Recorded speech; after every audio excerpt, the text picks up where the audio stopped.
Good morning, everyone. Thank you for the time and opportunity for me to present today.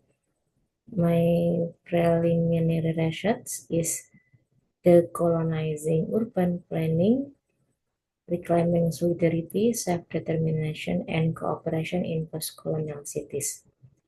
This research explores how these three interlinked principles, often rooted in anti-colonial struggles, can help reshape urban planning in a more inclusive and sustainable direction.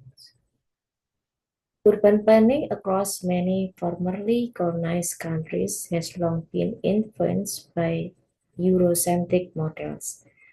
This model prioritizes private property, technocratic control, and often exclude community participation and local knowledge. As a result, the spatial needs, cultural values, and historical narratives of marginalized communities are frequently ignored.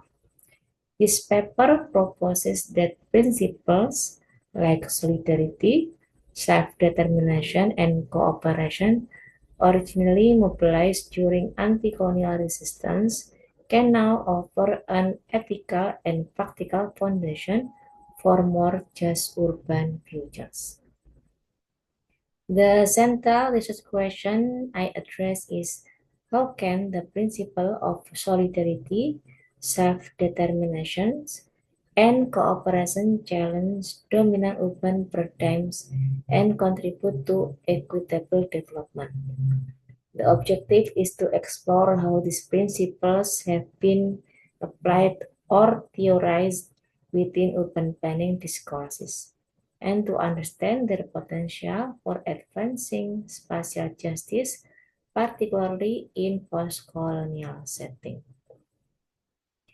This study used a qualitative literature review method.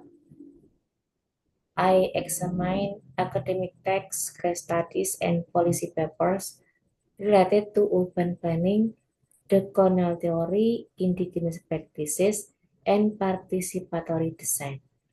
These sources were analyzed thematically to identify how the three core principles, solidarity, self-determination, and cooperation, emerge in theory and practice.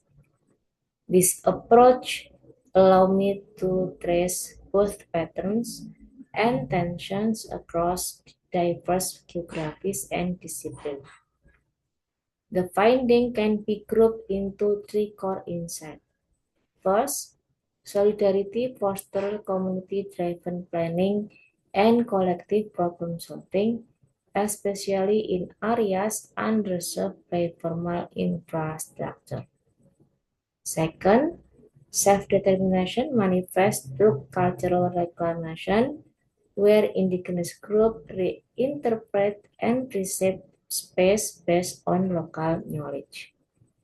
Third, cooperation, especially among global South actors, enable knowledge sharing and innovation through participatory framework.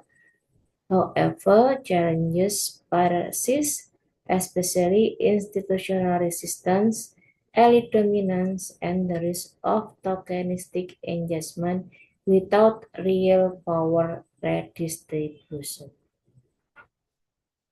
In conclusion, this research argues that embedding solidarity, self-determination, and cooperation into urban planning processes is a critical step toward decolonizing urban spaces.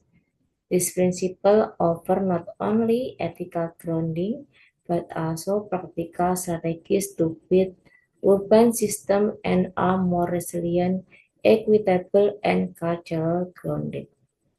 To realize this vision, we must continue to challenge entrenched power dynamics and build planning institutions that are more open, pluralistic, and responsive to local voices.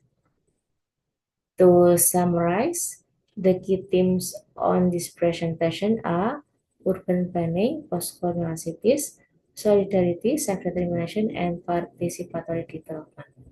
These concepts are deeply interrelated and essential for reimagining cities beyond colonial logic.